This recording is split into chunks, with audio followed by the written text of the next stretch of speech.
everybody, welcome to the My Behavioral Surplus Festival. My name is Nikola Lutz and I'm one of the curators of this festival. Today I'm going to talk to db0 about his project Aiii. Welcome, db0. Hello. From your description, I understand that Aiii is a software in development. Is it your own development? What does it do? So Aiii is developed by myself on and off since September 2020.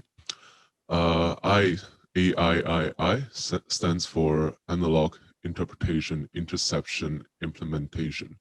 It is an emulated persona to say that generates and receives information from its user and its physical surroundings through the interactions and basically to interact with the user and the surroundings through sounds and visuals.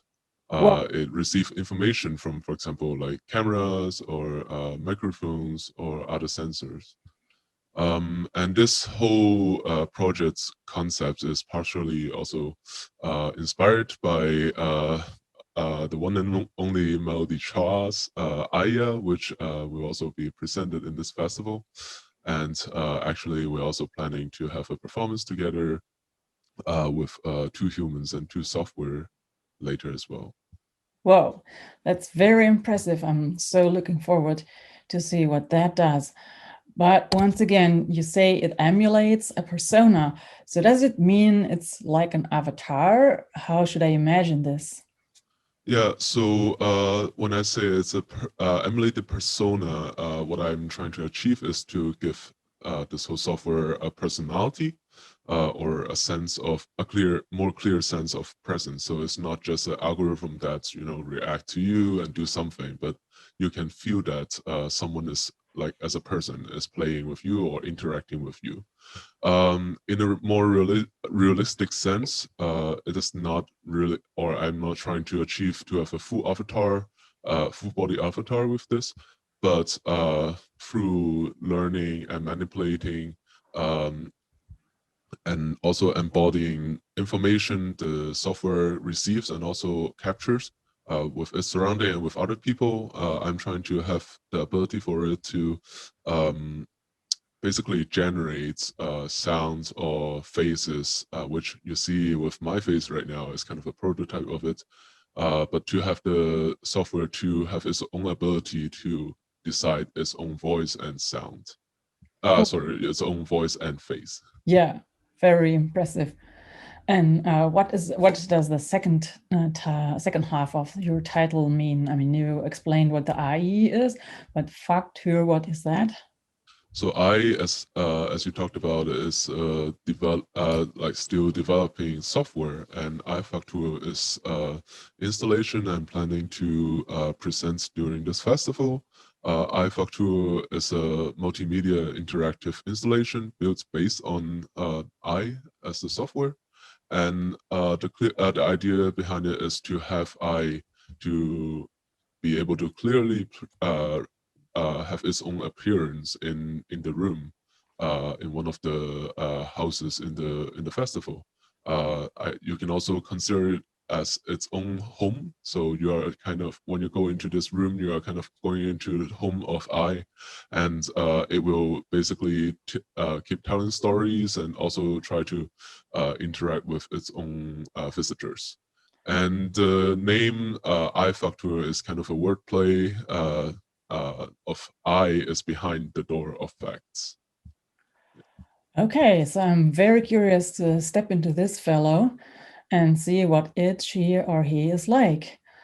You have been pointing out that this I somehow accesses our emotional sphere by imitating friendly behavior. And do you really feel it might be betraying us doing so? Yeah, so maybe I can also explain I's name in another meaning as well first before saying that. I, in Japanese kanji or also in Chinese, this pronunciation can also mean love.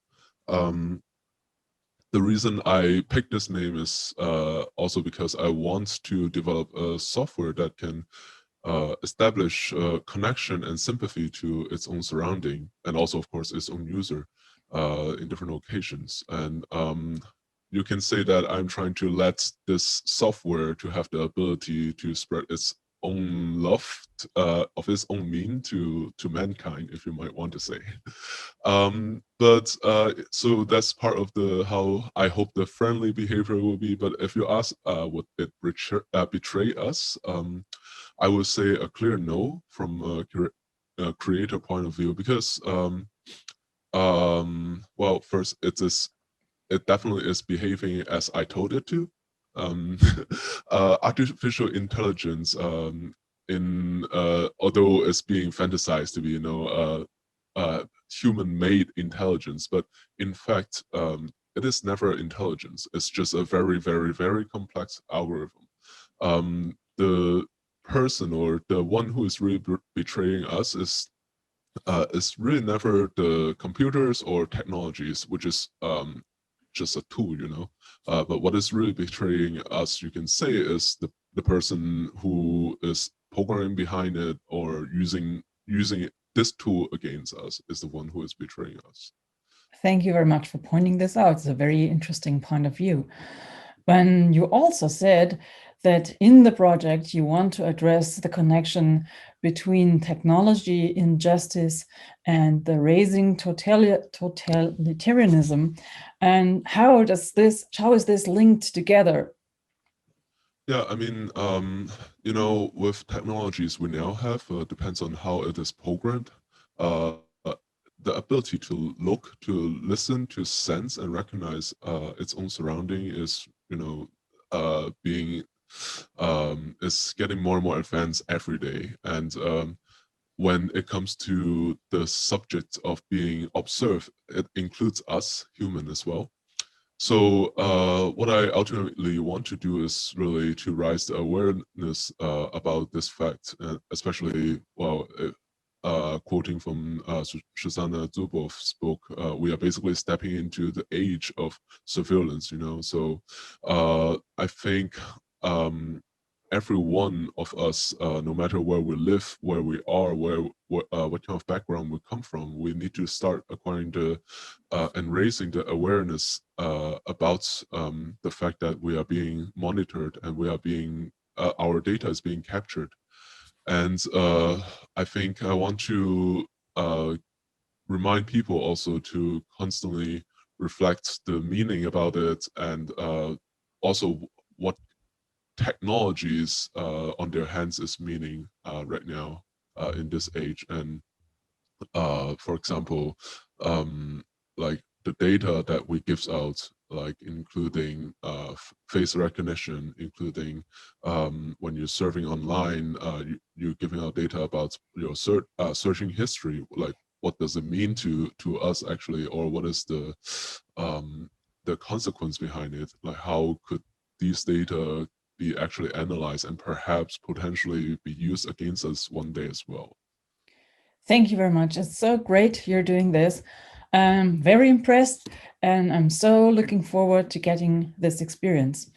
Thank you for now for sharing your time in this interview, and see you soon at the festival. Yeah, thank you. Looking forward to see you soon.